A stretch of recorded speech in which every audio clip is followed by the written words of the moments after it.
Welcome to Real Estate Minute. I'm Tim Matthews, and today I'll be interviewing Simon from Smith Water Systems.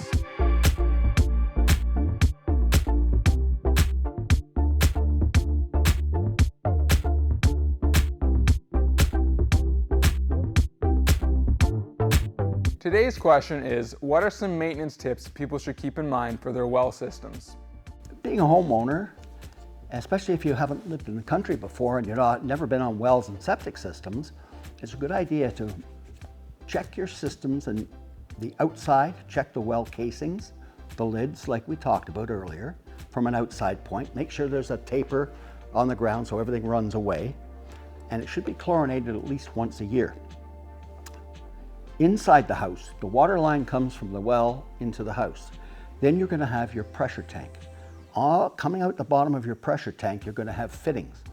You want to make sure that they're not corroded, that they're either brass or stainless steel. If they're galvanized, watch for the corrosion on them, because if that ruptures, especially if you're away and you don't have a shut-off device and you haven't shut them off before you left the house, then you could flood your basement. So basically you want to look at the fittings, check all the joints, go down and check for leaks. What you may notice, especially if you haven't been on a well before, is in the summer, on a hot day in the summer, you're going to have sweating.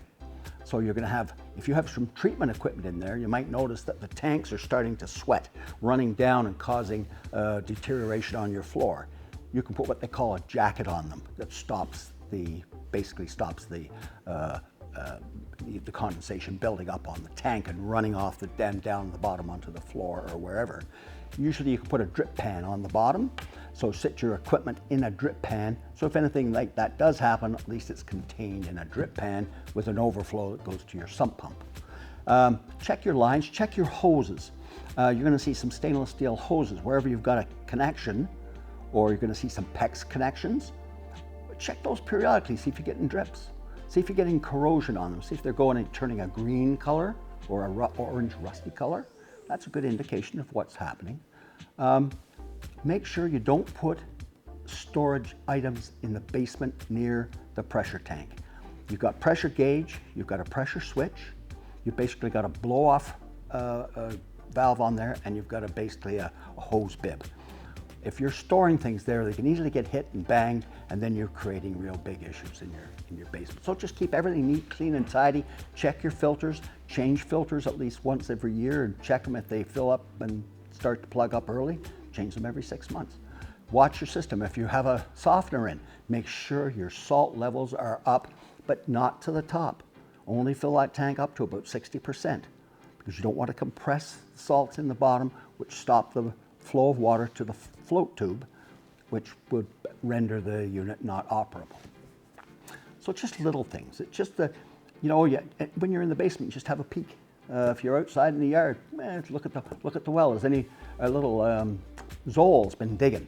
Because you'll see the holes around them, and if you have, then you want to get somebody in to get looked at. Anytime you're getting some work done, if it's related to the well, to the pumps, things like that, you definitely need a licensed well contractor, and you gotta ask them, what class license do you have? So in other words, if you have a drilled well, that's a class license. If it's a dug or a bored or a well, it's a different license. If it's a jetted or a driven well, it's another license. If it's a pump that's being done, then it's basically another license. And then if it's a monitoring well, it's another license again, which for monitoring wells, which is not relevant to water wells. But that you want to make sure that the person that's doing the work on your well is licensed to do that work. And there's lots of good contractors in our general area.